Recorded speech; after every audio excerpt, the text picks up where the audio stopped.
Water plant పెట్టడం జరుగుతోంది. వేదిక మీద ఉన్న పెద్దలందరికీ అలాగే వేదిక ముందున్న 83 నుంచి జెండా మోస్తున్న పెద్దవారందరికీ పాదాభివందనం చేస్తా ఉన్నాను. ఆడపడుచులు ఎంతోసేపు ఇక్కడ వెయిట్ చేస్తున్నారు, వారందరికీ నా ధన్యవాదాలు. జనసేన కార్యకర్తలకి నా ధన్యవాదాలు తెలుపుకుంటున్నాను. దాదాపుగా నా వెంబడి ఎన్నో రోజుల నుంచి నా వెంబడి నడుస్తూ ఉన్నారు. అలాగే బీజేపీ కార్యకర్తలకి, బీజేపీ నాయకత్వానికి ధన్యవాదాలు తెలుపుకుంటా ఉన్నాను. గండిపాలెం తోటి నాకు ప్రత్యేక అనుభవం ఉంది, మా ఫ్యామిలీకి ప్రత్యేక అనుభవం ఉంది.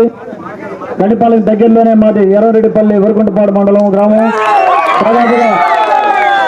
దాదాపుగా 7-8 జనరేషన్స్ అక్కడ ఉండడం. మా నాన్నగారు వాళ్ళు తమ్ముడు గండిపాలెం రెసిడెన్షియల్ స్కూల్లో 3 ఏళ్ళు చదవడం జరిగింది. సో నా ప్రత్యేక అనుభవంగా ఉన్నాం. ఇక్కడి నుంచి ఒకటి గమనించాలండి అన్న, మీరందరూ కూడా అన్న ఆడపడుచులందరూ కూడా ఒకటి గమనించాలి. ఇక్కడ గత 5 సంవత్సరాలుగా వైసీపీ పరిపాలన చూశారు మీరు. ఏమన్నా గండిపాలెంకి ఒరిగిందా? ఏమన్నా ఒరిగిందా? మీకు ఒక్కసారి చెప్పండి, ఏమన్నా ఒరిగిందా? ఒక్క చిన్న డెవలప్మెంట్ ఒకటి చెప్పండి చూద్దాం. మార్చాలా? మార్చుతా? మారుతావా? మార్చి తీరాలి. రేపు మే 13న జరగబోయే ఎన్నికల్లో ఎంపీ అభ్యర్థిగా వేమిరెడ్డి ప్రభాకర్ రెడ్డి గారిని, ఎంపీల అభ్యర్థిని అఖండ మెజారిటీగా గెలిపించాల్సిందిగా మనవి చేసుకుంటా ఉన్నారు. ఒక చేంజ్ మొదలవ్వాలి. ఒక చోట ఉదయగిరి నియోజకవర్గంలోని 8 మండలాల్లో సమస్యల వలయంలో ఉన్నారు అన్ని కుటుంబాలు. ప్రతి ఒక్క కుటుంబం కూడా ఏదో ఒక సమస్యతో అన్ని విలేజ్ల్లో, అన్ని గ్రామాల్లో 400 పైసలకు గ్రామాల్లో తాగేదానికి కూడా నీరు లేదు సరిగా. ఈ రోజు కూడా దౌర్భాగ్యమైన పరిస్థితి. దీని నుంచి మనం అందరం బయటపడాలి. దయచేసి మీరు మే 13న నిర్ణయం తీసుకోండి. ఇక్కడ ఉన్నవారే కాకుండా మీకు తెలిసిన వాళ్ళకి అందరికీ మనం సూపర్ 6 పథకాలు ఏవైతే బాబు గారు ముందుకు తీసుకొస్తున్నారో అవన్నీ చెప్పి మీరు ఓటు చేయాల్సిన అవసరం ఉంది. మీ అందరూ సహాయం కావాలి. ఇంకా 9 రోజులే ఉంది ఎలక్షన్. ఈ 9 రోజులు కూడా మీరందరూ ఒక సైనికుల్లాగా పనిచేయండి. టీడీపీ కార్యకర్తలు, జనసేన కార్యకర్తలు అందరూ, బీజేపీ కార్యకర్తలు సైనికుల్లాగా పనిచేసి మీరు చూసే ఉంటారు.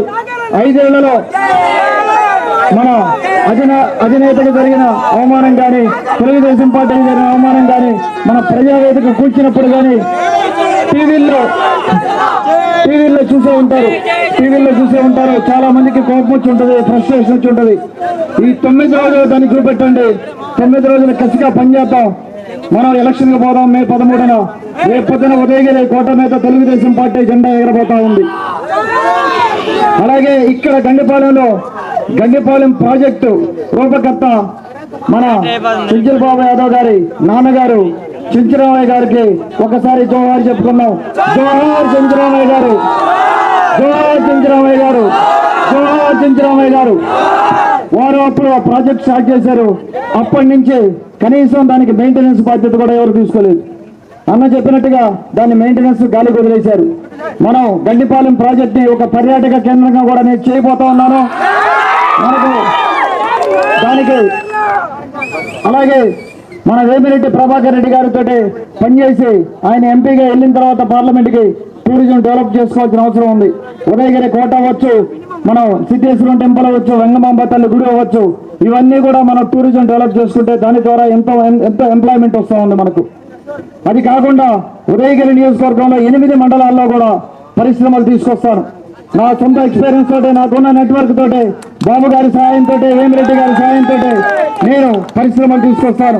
టెక్స్టైల్ ఇండస్ట్రీ అవ్వచ్చు, ఫర్నిచర్ మార్కెట్ మ్యానుఫ్యాక్చరింగ్ అవ్వచ్చు, సోలార్ కంపెనీలు అవ్వచ్చు, చిన్న హనీబీ లాంటి ప్రాజెక్ట్స్ అవ్వచ్చు.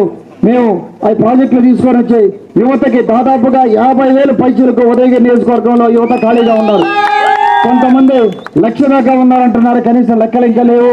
50,000 అయితే నాకు తెలిసి డెఫినెట్ గా ఉన్నారు. వారందరికీ ఉద్యోగం వచ్చే బాధ్యత నేను తీసుకుంటాను. మీరు యువతంతా ఆలోచన చేయండి.